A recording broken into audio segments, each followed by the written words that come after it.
हमें meanwhile join कर लिया जी राजा असद साहब ने। वेलकम टू श्योर राजा साहब। बहुत शुक्रिया। राजा साहब पहले तो आपका कमेंट लेना चाहूंगा इस तारीखी फतह पर, फिर हम उस तरफ आते हैं कि आखिर क्या तब्दीली है कि आकिब जावेद के आने से या फिर मोहसिन नकवी साहब के आने से आखिर हुआ क्या कि माशाल्लाह से इतनी अच्छी परफॉर्मेंसेस। पहले जरा सीरीज पे कमेंट कर दीजिए शफीक। बड़े दो पर्टिनेंट अलग-अलग सवाल हैं जी जी। पहले सवाल जीत पर बात करेंगे। बात ये है कि 18 मैच आपने खेले व्हाइट बॉल क्रिकेट और ये अनप्रेसिडेंटेड है। और इसमें आपको जबरदस्त कामयाबी हासिल, दुनिया की किसी और टीम को ये एक्सपीरियंस नहीं हुआ, ये एक्सपोजर नहीं हुआ बिफोर द कवेटेड 8 मुल्कों का जो एक जबरदस्त टूर्नामेंट पाकिस्तान होने के लिए जा रहा है। तो इसमें पाकिस्तान को हैट्स ऑफ। पाकिस्तान ने मैं ये समझता हूँ कि ये बेहतरीन परफॉर्मेंस दी है, लेकिन इससे ऊपर भी एक सुपरलेटिव वो हो सकती थी एक परफॉर्मेंस। वो ये था कि पाकिस्तान तीसरा मैच भी वहाँ ऑस्ट्रेलिया में जीत जाता। लेकिन यहाँ पर तीनों जीते, इसका मतलब ये है कि वहाँ पर भी आप मुस्तहिक थे। आपको याद है एक मैच भी हम जीते नहीं जीत सके।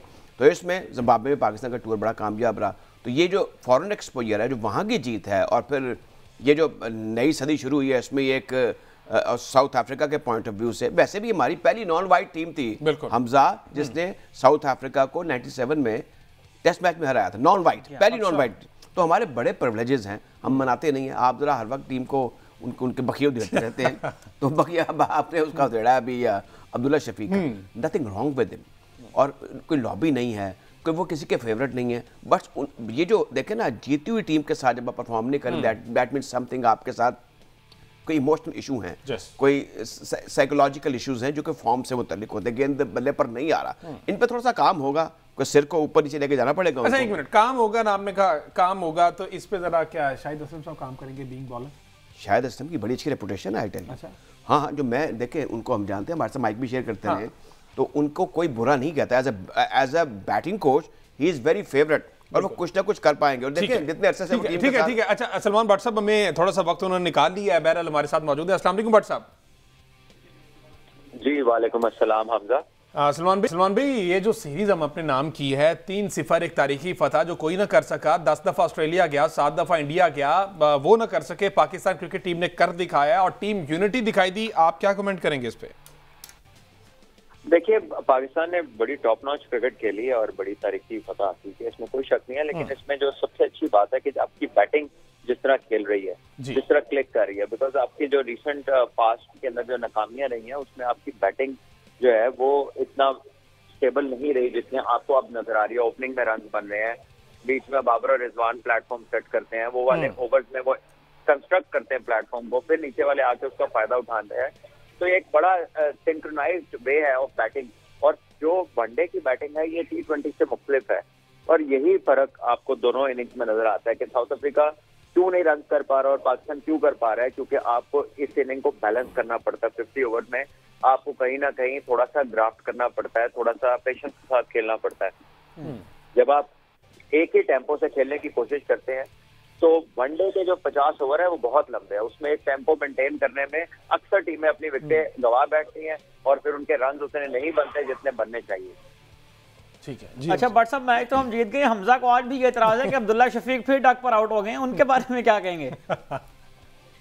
भाई अब ये आजकल की नौजवान नस्ल है, ये तो एतराज के बगैर एक कदम नहीं चल सकती।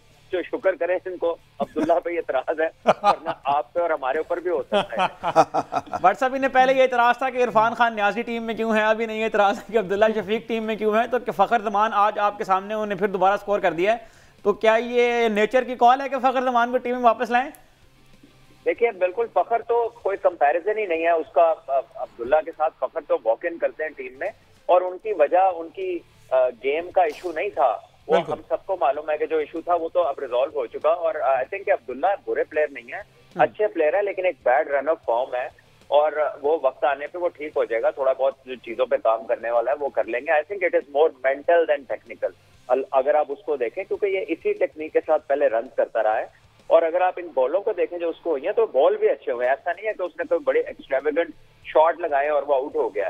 उसको बॉल भी वहीं हुए हैं, उस प्रिसाइज रीजन के अंदर हुआ, और उसके सामने वाले किसी भी प्लेयर को उस तरह का बॉल नहीं हुआ इन 3 इनिंग्स में। तो ये होता है, बुरी फॉर्म के अंदर आपको वहीं बॉल पड़ता है जहां पर अनप्लेबल होती है लेंथ या लाइन। तो ये हिस्सा है इस चीज का, और फखर ने आना ही आना है। और दूसरी बात मैं आपको ये बता दूं कि ये थोड़े दिन है, ये हमजा भाई कर ले जितने इतराज करते हैं। देखिए जी, इरफान खान न्याजी पे मुझे एतराज था, उनकी जगह तैयब ताहिर आए हैं तो उन्होंने 24 गेंदों पे 28 रन बनाए हैं।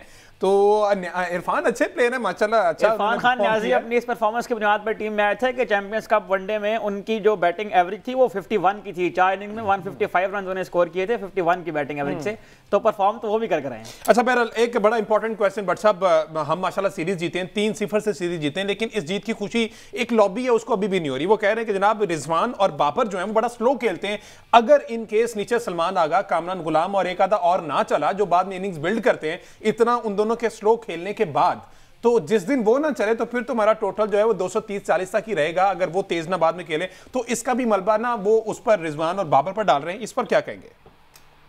ये बेचारे मलबा बेचने वाले हैं, इनका जब नहीं बिकता ये किसी ना किसी पर डाल देते हैं। इनका कोई फायदा नहीं है इनको जिक्र, बिकॉज देखिए वनडे की इनिंग्स में ये वाली आपको इस तरह की इनिंग्स चाहिए होती हैं।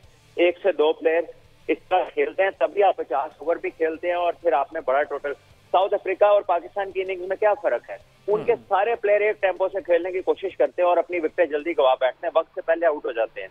और यही फर्क है, इंपॉर्टेंट इनिंग यही है। आप वनडे की तारीख की बड़े बड़े स्कोर उठा लीजिए, उसमें आपको मिडल ऑफ द इनिंग्स में एक ऐसा पैसेज मिलता है जहां पर आपको थोड़ा से देख के खेलना पड़ता है, थोड़ा सा इनिंग्स को प्लान करना पड़ता है, लंबा लेके जाना पड़ता है। अच्छा बट थोड़ी सी बॉलिंग एक और पॉइंट ऐड करने के हेनरिक क्लासन भी अगर उनके साथ दूसरे एंड पर मोहम्मद रिजवान या बाबर आजम में से कोई भी प्लेयर खड़ा होता है तो हेनरिक क्लासन ये मैच शायद निकाल जाते हैं। पिछले मैच भी आपको नजर आएगा कि हेनरिक क्लासन एक एंड से मार रहे थे लेकिन दूसरे एंड से विकेटें गिर रही थी। तो एक मेथड होता है ओडीआई क्रिकेट का, और ओडीआई क्रिकेट को T20 क्रिकेट मेथड पर परखना ये गलती है हमारे ऊपर। अच्छा बहरहाल बट साहब थोड़ी सी अब इस पे जरा बॉलिंग पर भी आप कमेंट करते हैं। सुफियान हुकुम क्या? मैं एक और बात जी सर आपको कि हमजा जो अभी इंग्लैंड ने चैंपियंस ट्रॉफी के लिए टीम अनाउंस की है उसमें जो रूट की शमूलियत आपको इस बात की गवाही देती है कि उन्होंने भी एक स्टेबल प्लेयर ऑप्ट किया है मिडल में, जिसके इर्द गिर्द बाकी सारे खेलेंगे।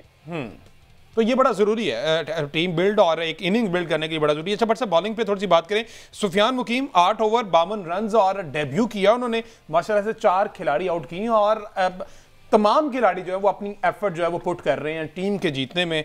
तो सुफियान मुकीम के लिए आपने बारहा दफा कहा कि वो मेरिट पर उनको चांस देना बनता है। देखिए सुफियान ने अच्छी बॉलिंग की है। ये वॉन्डर्स की जो ग्राउंड है और जो पिच है ना, यहाँ पे बड़े हाई स्कोरिंग मैचेस होते हैं, इधर बॉलिंग आसान नहीं है।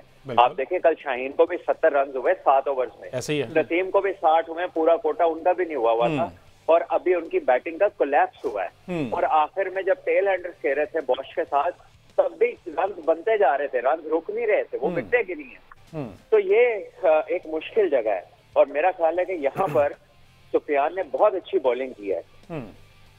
ठीक है, सुफियान ने और हुसनैन को मौका मिला, एक खिलाड़ी आउट, लेकिन उन्होंने बड़ा कम स्कोर दिया। 7 ओवर में 41 रन उन्होंने देके और एक खिलाड़ी को आउट किया। तो मेरा ख्याल तमाम खिलाड़ियों को जो है वो मौके मिल गए हैं। देखें ये अच्छी चीज है। और आप पूछे तो थोड़ी देर पहले कि आसिफ जावेद साहब को आने से फर्क पड़ा या किसी और के, देखिए आपको एक मेथड नजर आ रहा है। जैसे ही आप सीरीज जीत जाते हैं या उसका फैसला हो जाता है तो जो तीसरा मैच है वो आप यूटिलाइज करते हैं अपने बेंच को बिल्ड करने के लिए। ये वो चीज है जो पिछले कई साल नहीं होती रही और आपके प्लेयर्स को एक्सपोजर नहीं मिलता रहा। अच्छा एंड पे बट साहब सिर्फ आपसे ये जानना चाहूंगा, Saim Ayub all rounder performance 10 over 34 run उन्होंने सिर्फ दिए हैं और उन्होंने भी एक खिलाड़ी का आउट किया। तो मेरा ख्याल जो man of the series, man of the match, वो सारा कुछ जो है ना साइम अयूब कह रहे हैं बस मेरे पे छोड़ दो आप। तो 34 रन उन्होंने दे दिए। चले लगी है Raja sahab 10 over 34 run Saim Ayub all rounder जब परफॉर्मेंस दे रहे हैं जिस तरह से, मैं कहता हूँ नजर ना लग जाए, कहीं हमारी नजर ना लग जाए। देखिए जो उनकी स्ट्रोक्स की रेंज है, जिस तरीके से उन्होंने मैदान के चारों तरफ स्ट्रोक खेले हैं और T20 में और जब 50 ओवर जो कि कंपैरेटिवली एक ज़रा बेहतर क्रिकेट है, करीब है टेस्ट क्रिकेट के, उसमें इम्प्रोवाइज किया है ड्यूरिंग द डाइंग मोमेंट, मेरे ख्याल में वो अपनी मिसाल आप हैं।